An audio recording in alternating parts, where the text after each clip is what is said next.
Let me ask you a rather blunt question. Have you ever walked into your own kitchen, stood perfectly still in the middle of the room with your hands on your hips, and realized you have absolutely no earthly idea why you're standing there? Or perhaps you've run into a dear, familiar friend at the grocery store, and as you open your mouth to greet them, their name completely evaporates from your brain. You smile, you nod, you call them sweetheart, all while your mind frantically digs through empty filing cabinets trying to find a single, solitary clue. If you're nodding your head right now, please don't look away. Pull up a chair, get comfortable, and stay right here with me for a little while. You probably laugh off those awkward moments to your family. You probably make a self-deprecating joke about having a senior moment, or you blame it on simply not having enough coffee that morning. But deep down, in the absolute quiet of your own mind, when no one else is around, you're scared. It's a quiet, suffocating kind of panic. You're terrified that your memory is slowly, quietly slipping away. And you've been told by society your entire life that losing your mind is just a natural, unavoidable tax you must pay for the privilege of getting older. I'm sitting here today to tell you that is a complete and utter myth. Hello there. My name is Brenda. I'm 102 years old, and I live entirely on my own. I manage my own checking account. I remember the exact middle names and birthdays of all my grandchildren, and my mind is as clear and sharp as a brand new kitchen knife. Before I say anything else, I'm genuinely curious. Where in the world are you watching this from right now? Go ahead and drop your city or state in the comments below. And please, wherever you're sitting right now, don't click away. Stay right here with me for just a few minutes, because I believe with all my heart that what I'm about to share is exactly what you need to hear today to completely change the rest of your life. When I was around 72 years old, my mind decided to start taking unannounced vacations. It started small. I'd misplace my reading glasses 3 times a single day.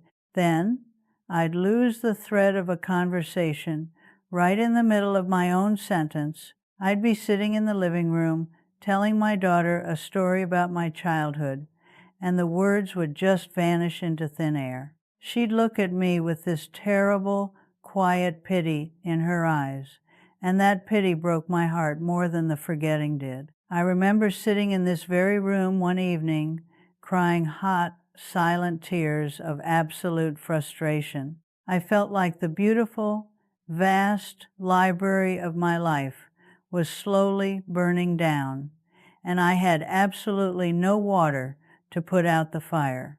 I thought it was just the heavy price of aging. I thought I just had to sit back, surrender, and watch my identity fade away into the thick fog. But my dear neighbor Joseph stepped in and completely changed the course of my life. Joseph was 85 years old at the time. He walked with a heavy wooden cane, and he spent his free time reading dense biology and medical journals, simply for the fun of it. He had a mind like a steel trap, and absolutely no tolerance for self-pity. He noticed I was struggling to remember a date over a cup of tea, and he gave me a very stern, loving talking to. He looked at me across the table and said, "Brenda, your brain isn't a broken machine.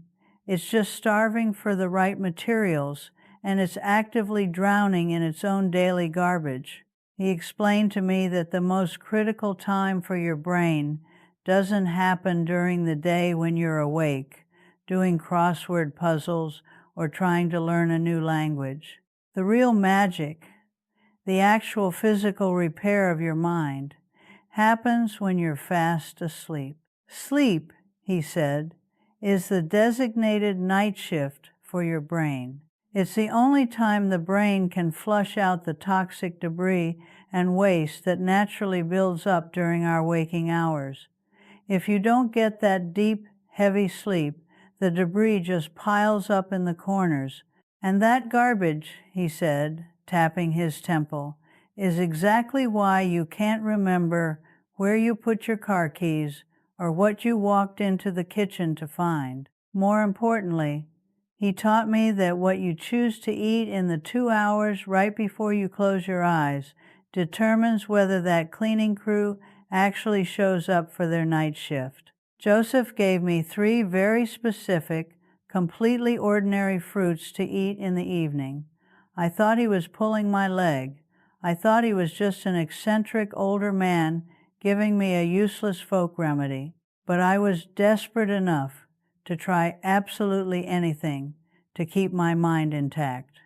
I'm telling you today, over 30 years later, that these 3 simple fruits changed the entire trajectory of my aging mind. The first fruit is one you probably walk past in the produce section of your grocery store without a second thought. The humble, fuzzy, little green kiwi. Back in my early 70s, I had a terrible time falling into a deep sleep. I'd toss and turn, watching the clock strike 2, then 3 in the morning, waking up at the slightest creak of the floorboards or the wind against the window. Joseph told me that as we age, our bodies drastically drop their natural production of the heavy hormones that pull you down into a restorative sleep. But he explained that the kiwi fruit is an absolute gold mine of those natural sleep chemicals. He told me to take 2 medium kiwis, slice them right down the middle, and scoop out the bright green fruit with a spoon about an hour before I intended to go to bed. I started doing this, and the change was nothing short of a profound blessing. I stopped staring at the ceiling in the middle of the night. I slept deeply, heavily, and soundly. And because I was finally getting that profound rest, my brain had the uninterrupted time it desperately needed to wash itself clean overnight. When you sleep properly, your brain actually shrinks just a tiny bit, allowing fluid to wash all the metabolic trash away. You wake up feeling like someone took a wet cloth and wiped all the thick fog off a dirty mirror. You feel awake, truly awake, for the first time in years. The second fruit is the deep, dark, wild blueberry. Joseph used to call blueberries pure brain fertilizer. He explained that the dark, rich blue pigment in the skin of the berry is full of very specific nutrients that actually cross right through the protective barrier into your brain. Most of the food we eat can't do that. The brain protects itself fiercely. But those dark berry nutrients slip right past the guards.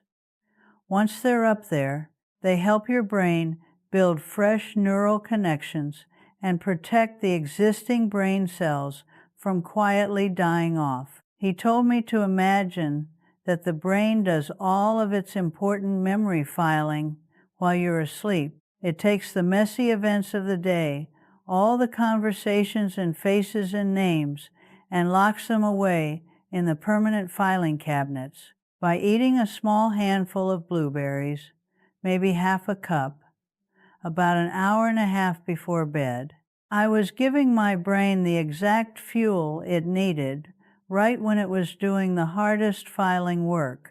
I keep a large bag of frozen wild blueberries in my freezer at all times. I put a little scoop in a ceramic bowl, let them thaw for just a few minutes, and eat them like a cold dessert. Sometimes I mash them into a spoonful of plain yogurt. Within a few months of making this a strict nightly habit, I stopped losing my words mid-sentence. The filing cabinets in my head were finally organized again. The clerks working the night shift finally had the energy to do their jobs properly. The third fruit takes just a little bit more effort, but I promise you it's worth its weight in solid gold. the beautiful, stubborn pomegranate. Pomegranates are those gorgeous, heavy red fruits full of hundreds of little jewel-like seeds. Opening one and picking out the seeds takes a bit of time, but patience is a virtue you learn to appreciate by the time you reach my advanced age. Joseph explained this one using an analogy that made perfect sense to my practical mind. He said that inside every single brain cell, there are tiny power generators that make energy. You can think of them like tiny little furnaces. As we get older, those furnaces take a lot of wear and tear.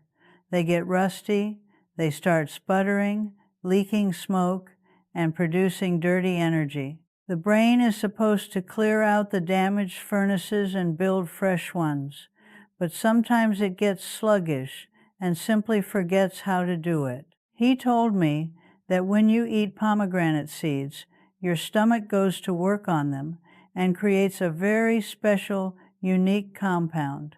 That compound travels all the way up to your brain and acts like a master mechanic. It specifically targets those damaged, rusty power generators, clears them completely out of the cell, and leaves your brain running incredibly clean and smooth. I started scooping out about half a cup of the ruby red seeds and eating them in the evening while I read a book. If fresh ones were out of season and I couldn't find them at the market, I'd pour myself a tiny glass, maybe 4 ounces, of pure, unsweetened pomegranate juice. I'd have a few walnuts alongside it because Joseph swore that a little bit of healthy fat helps the body absorb all those wonderful compounds so much better. I'm 102 years old, and I still follow this exact routine. I rotate these 3 fruits throughout my week. One evening I'll sit in this chair and have my 2 kiwis.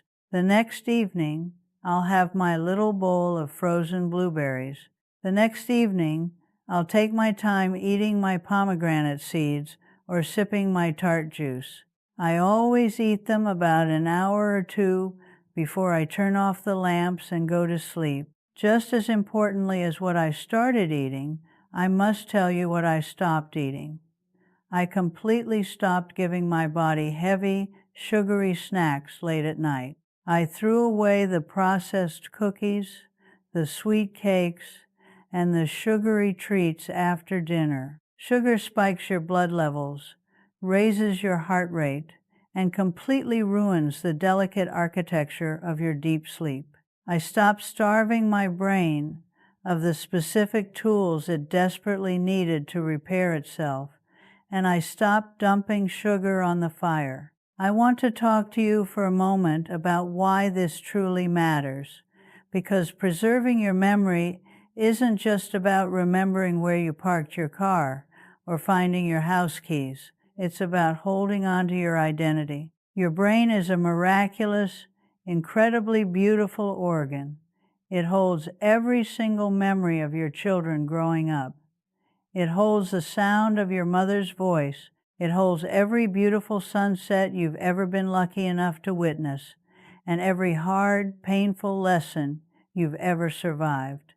It's the sacred library of your entire existence on this earth. A memory isn't just a picture floating around in your head.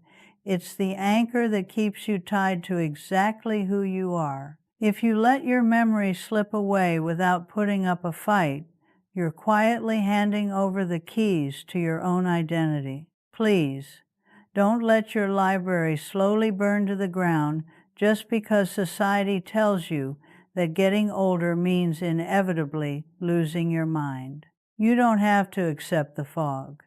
You can absolutely fight back, but you have to give your body a reason to do the hard work of repairing itself. You have to decide that your memories are worth saving. Do you have stories you still need to tell your grandchildren? Do you have wisdom that the younger generation desperately needs to hear? Hold on to that purpose. Give your brain the physical tools it needs right before you go to sleep, and let the night shift do its important work. Let the fertilizer grow new pathways. Let the mechanics clean out the rust and the damage. My name is Brenda. I'm 102 years old, and my personal library is still perfectly, wonderfully intact. I pray that years from now, you'll be able to sit in your own quiet house, look out your own window, and remember every single beautiful detail of your long, incredible life. If my message brought you a little bit of hope or clarity today, please don't just close this screen and go back to your day as if nothing happened. Take one small action right now to solidify your commitment to your own health and your own future. Leave a comment below and tell me exactly which of these 3 fruits you're going to add to your evening routine tonight. Just pick one to start. Be extraordinarily good to yourselves, and please protect your beautiful minds. Thank you so much for listening to An Old Woman's Story today.